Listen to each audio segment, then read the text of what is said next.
as you talked about, it is that love that is in being together and really fighting for the world that we deserve. That is the spirit of Diwali. And that we get to celebrate the abundance of that true wealth in the form of our love and connection for a world where everyone has enough. And so, it's interesting to notice throughout, on my mother's side and my father's side, they each celebrate based on what village they're from, what area of the country they're from, what geography, whether they're near a river or a mountain, what gods that they honor. And, and so some of them, my mother's side, Lakshmi, the goddess of wealth and prosperity during this time. And my grandfather gave me a necklace of Durga.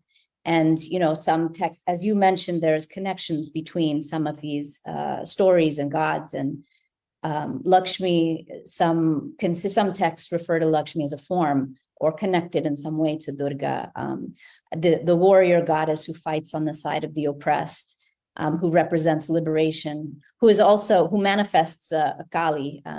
And before Diwali, there was Navratri, 9 nights of honoring Durga.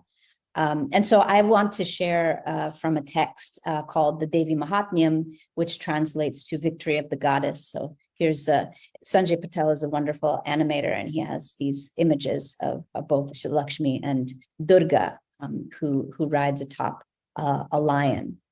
And she carries many weapons, Durga. And so in this text, it's a very powerful text. I've been learning the 700 verses, but there's one in particular quote that stands out that I'd like to share. And it is Durge smrita harasi bhiti mashesha janto swaste smrita mati mati vam shubham dadasi daridya dukkha bhaya harini katvadanya sarvopakara karanaya sadardra chitta. O reliever of difficulties, remembering you, the fear of all living beings is dispelled.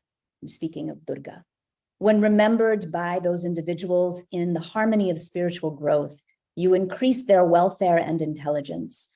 Who is like you, O dispeller of poverty, pain, and fear, whose sympathetic demeanor always extends compassionate assistance to everyone? So Durga, in the Sanskrit, it essentially calls her the abolisher of poverty, right? She arrives into the world to restore order and balance, similar to what Reverend Abhi was speaking of, the order and balance that is needed in the world. And in one of the stories, she defeats 2 demons, Chanda and Munda, Chanda represents too much, and Munda represents too little. And, in our world today, we may have the first ever trillionaire soon, billionaires reaching record-breaking profits while they are taking away food from poor children and families, taking away Medicaid, gutting social services, and using money to essentially to fund genocide. And so in this time, we have to call upon the power of Durga, this collective power of all the gods combined. And so I want to share another quote from chapter 2, when the gods call upon her energy. And in this moment, it says, Anyesham chaiva devanam sakradinam sarirataha nirgatam sumadhat tejas tachakyam samat gachata.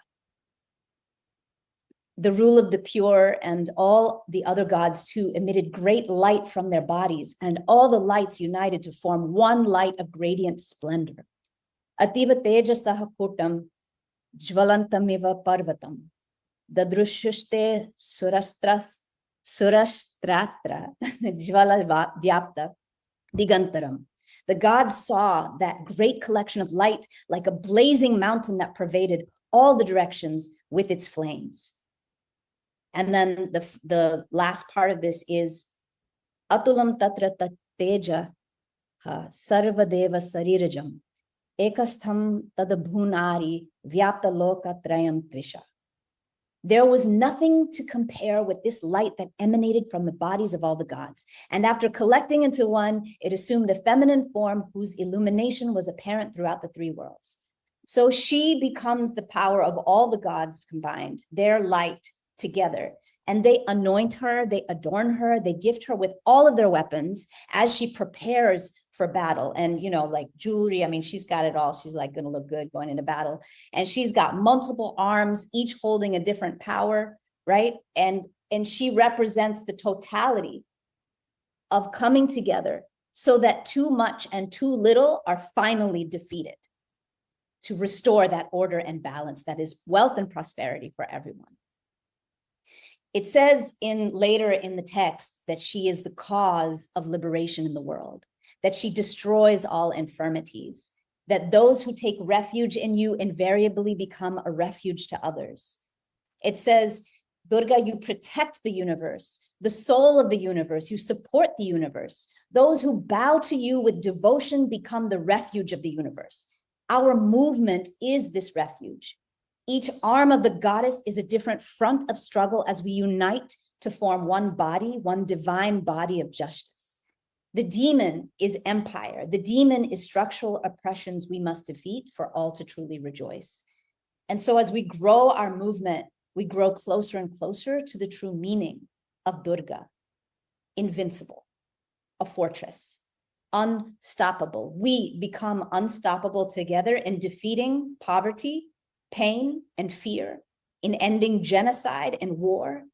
And that is how Durga manifests, in us being truly together. And in the top of this image is during one of the Durga Pujas at the height of the COVID-19 pandemic, you'll see this image of a migrant worker with her children and this was in honor of the many poor and working families who had lost work during the pandemic, who were walking back home to their villages and without any support, you know. And it is in gathering the resource and the brilliance and the power of all of us combined that we get to manifest that, where all people, all life, all the planet herself gets to flourish with freedom, happiness, and that divine light of the highest form of love, of a bhakti, of a revolutionary love on earth.